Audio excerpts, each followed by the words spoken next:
I'm James Spencer. This week we look back on our trip to Upright Brewing Company in Portland, Oregon. My name's Alex Ganum from Upright Brewing Company here in Portland, Oregon. We're a small production brewery. Started making beer in March, and we specialize in French and Belgian inspired farmhouse beers. We're in the Left Bank project. It's a building that was recently renovated. We make up a small portion of the basement. The building's pretty big. It's about 60,000 plus square feet. So we're just, one member of the community here. At first, I was looking at a lot of spaces kind of on the outskirts of town and some of the more industrial areas and stuff. So for us to be closer into town, closer to home too, is really nice. It's kind of unusual for a production brewer to be so in the middle of the city, I think. So we really appreciate that.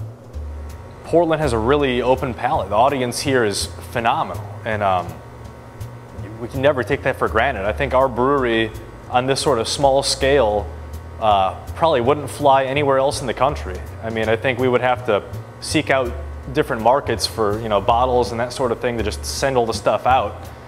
And we take a lot of pride in being able to sling 95+% of our beer right here in town, and the rest of it's only going maybe 50 miles out or 100 miles out, if that. Well, we use a French saison yeast in almost all of our beers, but we don't necessarily brew things to a French or Belgian style or any traditional recognized styles. We do like to focus on using a lot of local ingredients if we can. We do like using pretty simple recipes. Our year-round beers don't use any herbs or spices, although when we do one-off or seasonal beers, sometimes we'll kind of get crazy and use a lot of herbs and spices to sort of have fun with it too.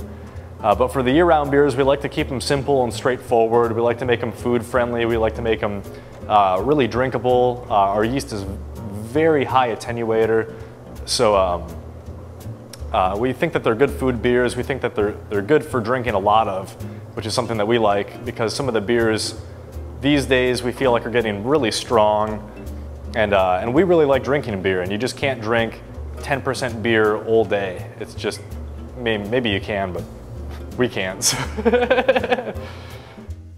Process is pretty simple. I mean, we have a 10-barrel brew house.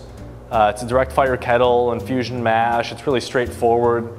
The part of the process where our brewery might be different from most other breweries is that when we send the wort to the fermenters, where we do all our year-round beers in 20-barrel open fermenters.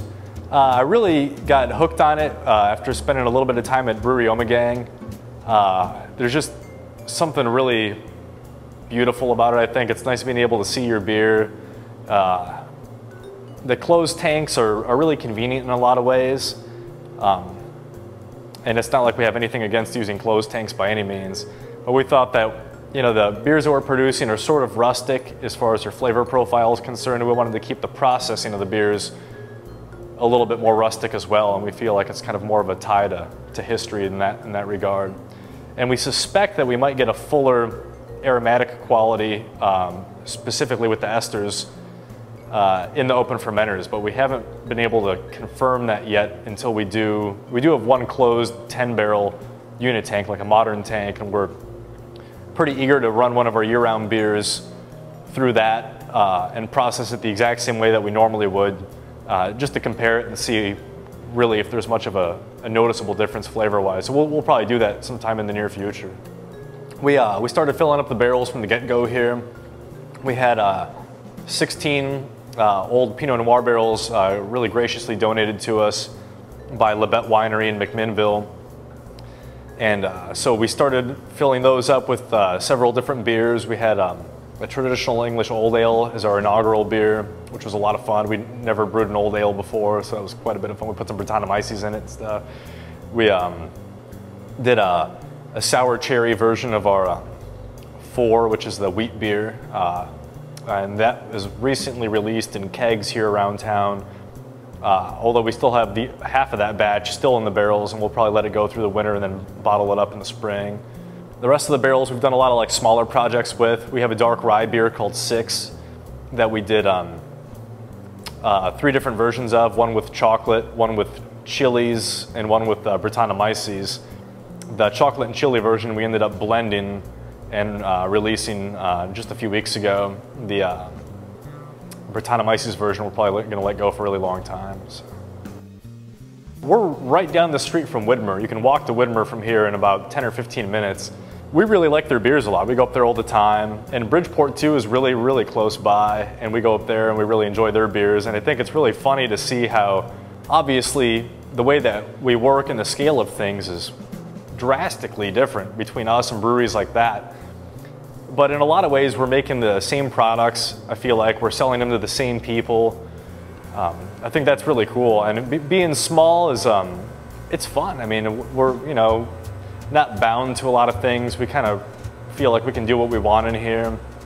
For instance, somebody asked us the other day, just yesterday, like why we made an old ale, being as we're sort of like thought of as a farmhouse style brewery. And I just said because we can, you know what I mean? And that feels really good. That's kind of one of the awesome things about being small. We don't really intend to change things too much. We think we kind of know what we want to do, and I think we're already sort of doing what we want to do. We just want to make the beers better, more consistent, and kind of, like I said, try to finagle as many sort of fun, one-off and seasonal beers as we can while doing our 4 year-round beers. Like I said, just sort of improving on them bit by bit on every batch. So. It's important that to really take every beer on its own. I'm not talking about just our beers. I'm talking about all beers, and this is true for a lot of stuff, really, like food and all that sort of thing. Like a lot of people might get really hung up on styles and the way, and having expectations and this and that. But I think a lot of times, people that are producing stuff like brewers or cooks or people making cheese, like they might not have something so specific in mind as what you think they have in mind. So I think it's good to go into everything really open, and I think you can get a lot more satisfaction and enjoyment going in with that sort of attitude.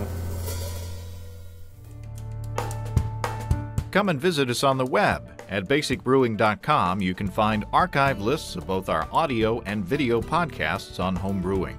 You can also find our DVDs, Introduction to Extract Home Brewing, Stepping into All Grain, Low-Tech Lagering and Decoction Mashing, and our latest edition, Introduction to Wine Kits. Drop us a line. We'd love to hear from you. Write to james@basicbrewing.com, steve@basicbrewing.com, or just use the contact form on basicbrewing.com.